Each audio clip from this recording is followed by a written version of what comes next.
شروع اللہ کا نام لے کر جو بڑا مہربان نہایت رحم والا ہے۔ ستارے کی قسم جب غائب ہونے لگے کہ تمہارے رفیق یعنی ہمارے نبی نہ رستہ بھولے ہیں نہ بھٹکے ہیں اور نہ یہ خواہش نفس سے کچھ بولتے ہیں۔ یہ قرآن تو ایک وحی ہے جو ان کی طرف بھیجی جاتی ہے، ان کو نہایت قوت والے نے سکھایا یعنی جبرائیل نے جو طاقتور ہیں۔ پھر وہ پوری طرح بیٹھے جبکہ وہ آسمان کے اونچے کنارے پر تھے، پھر وہ قریب ہوئے، پھر مزید نیچے آ گئے تو وہ 2 کمان کے فاصلے پر ہو گئے یا اس سے بھی کم۔ پھر اللہ نے اپنے بندے کی طرف جو حکم بھیجا سو بھیجا۔ جو کچھ انہوں نے دیکھا ان کے دل نے اس کو جھوٹ نہ جانا۔ کیا جو کچھ وہ دیکھتے ہیں تم اس میں ان سے جھگڑتے ہو؟ اور انہوں نے اس کو یعنی جبرائیل کو ایک اور بار بھی اترتے دیکھا ہے سدرۃ المنتہا کے پاس۔ اسی کے پاس ہمیشہ رہنے کی بہشت ہے، جبکہ اس بیری پر چھا رہا تھا جو چھا رہا تھا۔ ان کی آنکھ نہ تو اور طرف مائل ہوئی اور نہ حد سے آگے بڑھی۔ انہوں نے اپنے پروردگار کی قدرت کی بہت ہی بڑی بڑی نشانیاں دیکھی۔ بھلا تم لوگوں نے لات اور عزا کو دیکھا اور تیسری مورتی یعنی منات کو؟ مشرکو، کیا تمہارے لیے تو بیٹے ہوں اور اللہ کے لیے بیٹیاں؟ یہ تو بہت ہی بے انصافی کی تقسیم ہوئی۔ وہ تو صرف نام ہی نام ہے جو تم نے اور تمہارے باپ دادا نے رکھ لیے ہیں، اللہ نے تو ان کی کوئی سند نازل نہیں کی۔ یہ لوگ محض خیال و گمان اور خواہشات نفس کے پیچھے چل رہے ہیں، حالانکہ ان کے پروردگار کی طرف سے ان کے پاس ہدایت آ چکی ہے۔ کیا جس چیز کی انسان آرزو کرتا ہے وہ اسے ضرور ملتی ہے؟ سو آخرت اور دنیا تو اللہ ہی کے ہاتھ میں ہے۔ اور آسمانوں میں بہت سے فرشتے ہیں جن کی سفارش کچھ بھی فائدہ نہیں دیتی مگر اس وقت کہ اللہ جس کے لیے چاہے اجازت بخشے اور سفارش پسند بھی کرے۔ جو لوگ آخرت پر ایمان نہیں لاتے وہ فرشتوں کو لڑکیوں کے نام سے موسوم کرتے ہیں، حالانکہ ان کو اس کی کچھ خبر نہیں۔ وہ صرف خیال و گمان پر چلتے ہیں، جبکہ خیال و گمان حق کے مقابلے میں کچھ کام نہیں آتا۔ تو جو ہماری یاد سے روگردانی کرے اور صرف دنیا ہی کی زندگی کا خواہاں ہو، اس سے تم بھی منہ پھیر لو۔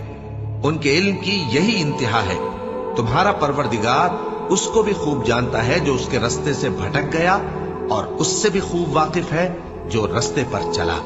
اور جو کچھ آسمانوں میں ہے اور جو کچھ زمین میں ہے سب اللہ ہی کا ہے، اور اس نے خلقت کو اس لیے پیدا کیا ہے کہ جن لوگوں نے برے کام کیے ان کو ان کے اعمال کا بدلہ دے، اور جنہوں نے نیکیاں کی ان کو نیک بدلہ دے۔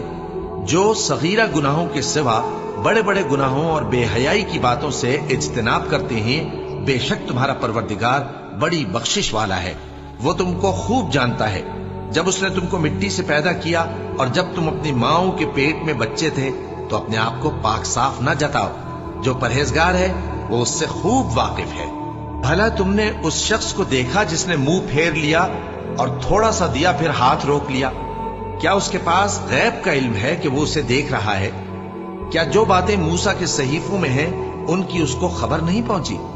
اور ابراہیم کے صحیفوں کی جنہوں نے حق کے اطاعت اور رسالت پورا کیا، وہ یہ کہ کوئی شخص دوسرے کے گناہ کا بوجھ نہیں اٹھائے گا، اور یہ کہ انسان کو وہی ملتا ہے جس کے لیے وہ محنت کرتا ہے، اور یہ کہ اس کی محنت کا جائزہ لیا جائے گا، پھر اس کو اس کا پورا پورا بدلہ دیا جائے گا، اور یہ کہ تمہارے پروردگار ہی کے پاس پہنچنا ہے، اور یہ کہ وہ ہنساتا اور رلاتا ہے، اور یہ کہ وہی مارتا اور جلاتا ہے، اور یہ کہ وہی دونوں جوڑے یعنی نر اور مادہ پیدا کرتا ہے یعنی نطفے سے جو رحم میں ڈالا جاتا ہے، اور یہ کہ قیامت کو دوبارہ اٹھانا اسی کا ذمہ ہے، اور یہ کہ وہی دولت مند بناتا اور وہی مفلس کرتا ہے، اور یہ کہ وہی شیرا نامی تارے کا بھی مالک ہے، اور یہ کہ اسی نے عاد اول کو ہلاک کر ڈالا اور سمود کو بھی، غرض کسی کو باقی نہ چھوڑا، اور ان سے پہلے قوم نوح کو بھی۔ کچھ شک نہیں کہ وہ لوگ بڑے ہی ظالم اور بڑے ہی سرکش تھے، اور اسی نے الٹی ہوئی بستیوں کو دے پٹکا، پھر ان پر جو چیز چھا گئی سو چھا گئی۔ تو اے انسان، تو اپنے پروردگار کی کون کون سی نعمت پر جھگڑے گا؟ یہ پیغمبر بھی پہلے کے خبردار کرنے والوں میں سے ایک خبردار کرنے والے ہیں۔ آنے والی یعنی قیامت قریب آ پہنچی، اس دن کی تکلیفوں کو اللہ کے سوا کوئی دور نہیں کر سکے گا۔ اے کافرو، کیا تم اس کلام پر تعجب کرتے ہو اور ہنستے ہو اور روتے نہیں؟ اور تم غفلت میں پڑے ہو تو اللہ کے آگے سجدہ کرو اور اسی کی عبادت کرو۔